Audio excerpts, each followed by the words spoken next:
Gracias a Dios la democracia está cumpliendo años, 37 años, ya pasaron, 37 años, y quiero hacerles recordar la palabra de Alfonsín, cuando en ese momento decía que se había acabado la democracia, la dictadura. Dijo, se acabó la dictadura. Argentinos, se acaba la dictadura.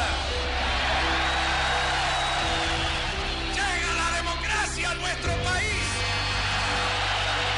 No se trata solamente de elegir candidatos. Aquí se trata fundamentalmente de ver si es posible que le pongamos realmente una bisagra a la historia argentina y terminar con la frustración y la desesperanza. Y terminamos poniéndole una bisagra a la historia argentina. Uno de los hombres más cercanos al presidente Alfonsín en ese momento era Jesús Rodríguez, el titular hoy de la Auditoría General de la Nación, el presidente de la auditoría. Jesús, buen día, ¿qué tal? ¿Cómo le va?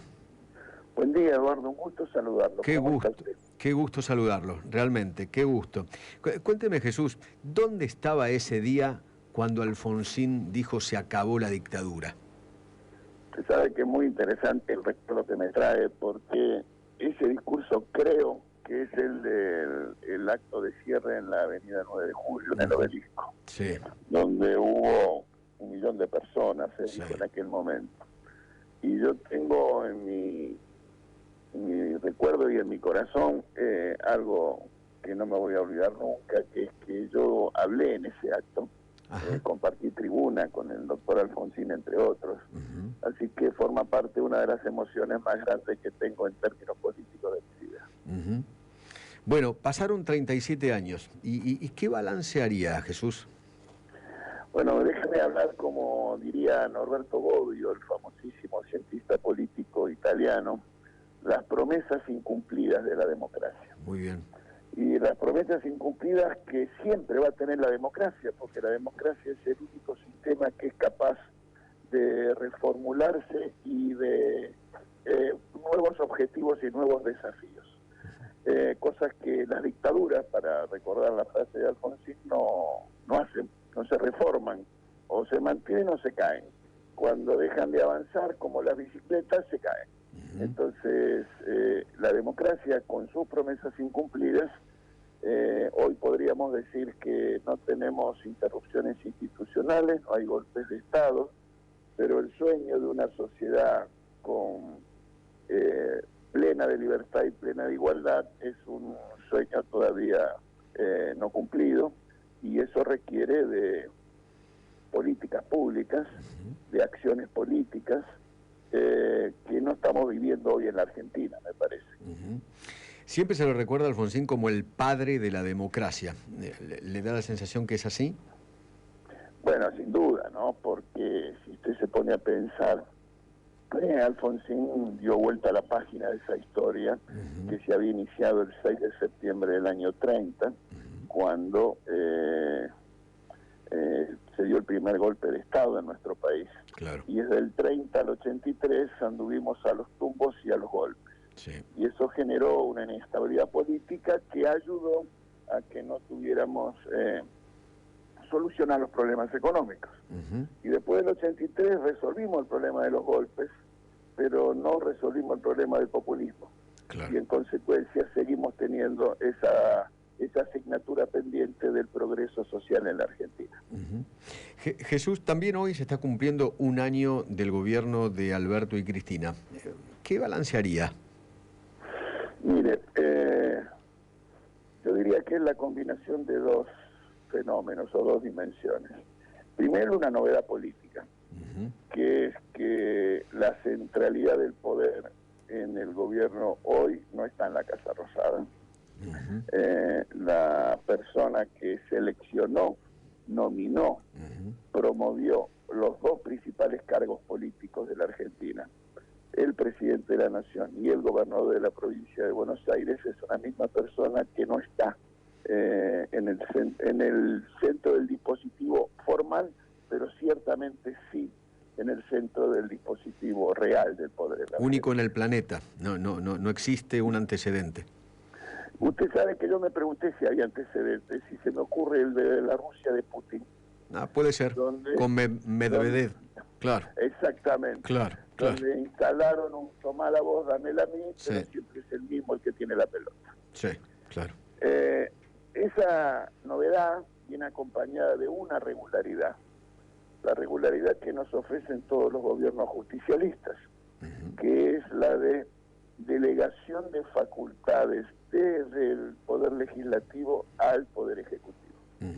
Esto pasó desde el primer día del gobierno de Menem hasta su último día.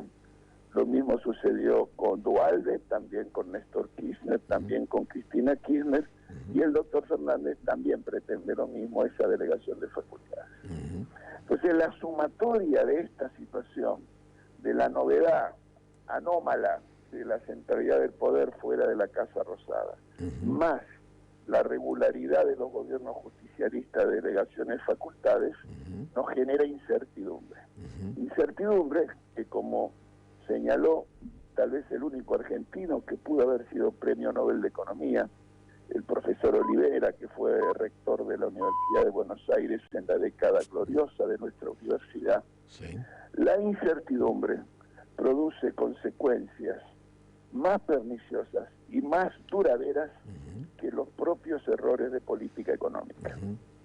Entonces eso que tenemos hoy, la incertidumbre, que atraviesa todos los planos de la vida social, la incertidumbre económica, la incertidumbre institucional, la incertidumbre política, incluso la incertidumbre electoral, es un problema de primera magnitud.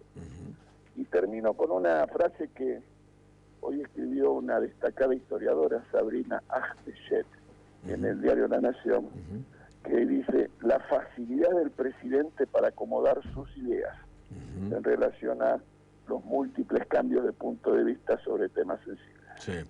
Y por último, me gustaría una reflexión suya acerca de la carta.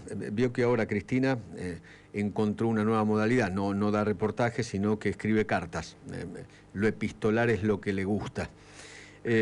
Bueno, ¿le da la sensación que es un ataque furibundo a uno de los poderes del Estado, a la Corte? Mire, no constituye novedad, Eduardo, esto. Lo invito a que recuerden que cuando se reunió el G20 en la Argentina, en el año 17 creo que fue. Sí, o 18, sí. Una contracumbre llamada, donde hizo uso de la palabra la doctora Fernández en el mini estadio de Ferro. Y ahí dijo una cosa extraordinaria.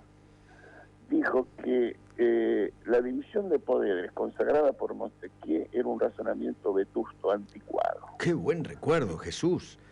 No, usted sabe que... ¿Me puede repetir la frase? Porque es muy impresionante, la voy a tratar de buscar. Búsquelo porque es muy impresionante. Es muy impresionante. Dice así, dice, es como si nosotros fuéramos al dentista, sacáramos la muela con la técnica del siglo XVIII. Eso dijo. O sea, la división de poderes para Cristina, dijo en ese momento, es vetusta. Lo invito, yo estoy citando de memoria, sí. pero el concepto era exactamente ese. ¡Qué bárbaro! Y eso viene de la mano de otra cosa, que es, en la administración hay una idea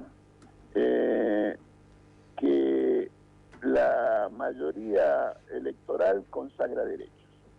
Y en eso me acuerdo de aquel canciller de Sarmiento, que luego de la guerra del Paraguay, dijo: la victoria no da derechos. Bueno, claro. Yo creo que la administración de este tiempo cree que una mayoría electoral, que como todas es circunstancial, consagra derechos. Claro. Y eso no está bien, ni es cierto.